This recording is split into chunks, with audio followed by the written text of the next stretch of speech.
Hello again, it's Mr. Stark. We're Friday afternoon going to identify another tree by its leaf. Okay, today this is the leaf we are going to try to identify.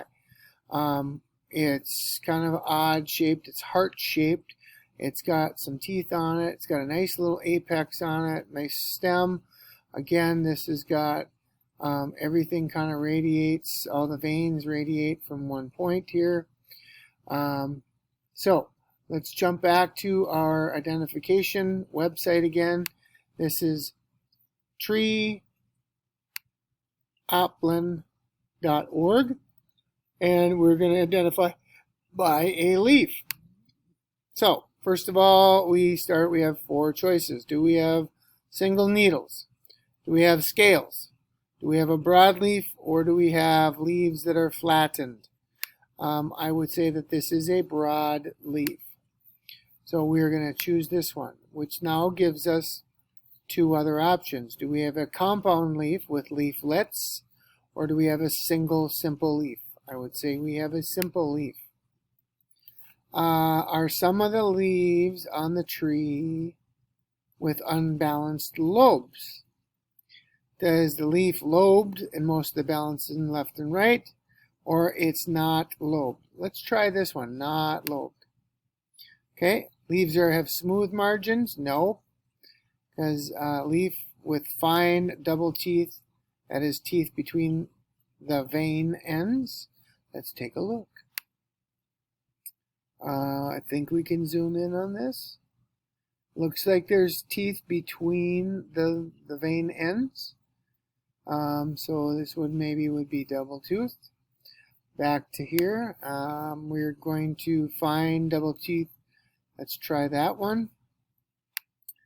And leaf margins with small teeth between larger teeth. I think that's the case. Is the base of the leaf symmetrical, or is it asymmetrical? You can see that there is a definite unbalance with this. So we will say it's asymmetrical. But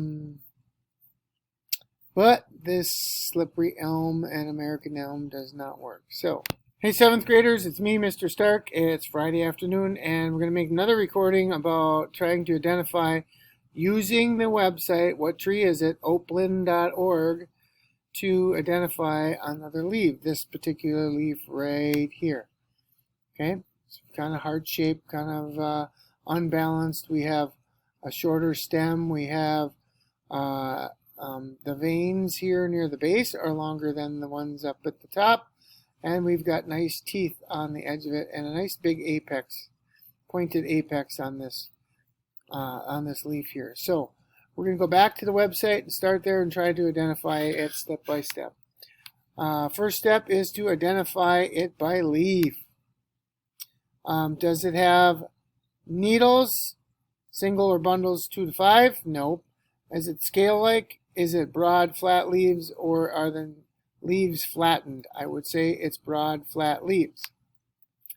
Do we have a compound leaf with multiple leaflets, or a single simple leaf? I would say it's simple.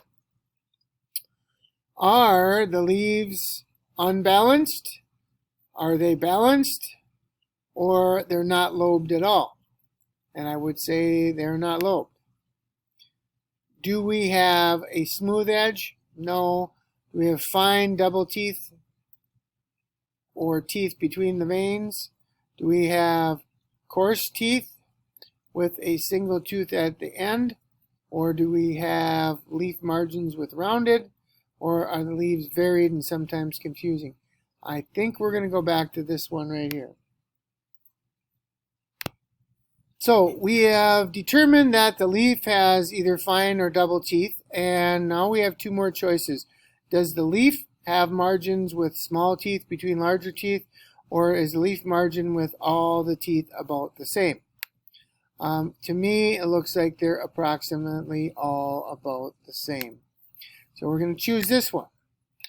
Then it asks us about the length of the stem.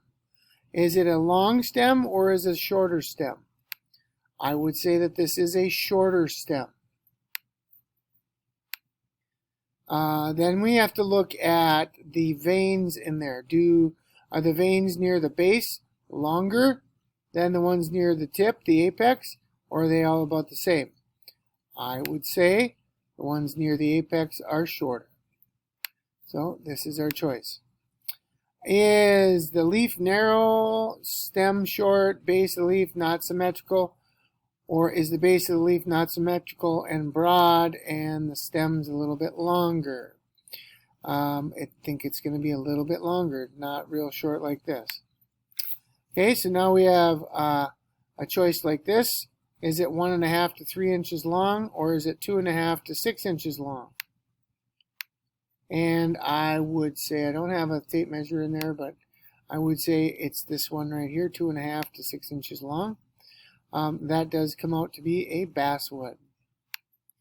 Basswood tree does have a big kind of helicopter, a couple berries, fruits on there, a winged acorn, and very nice, grows pretty well in this area. And it's Tilia americana for the scientific name.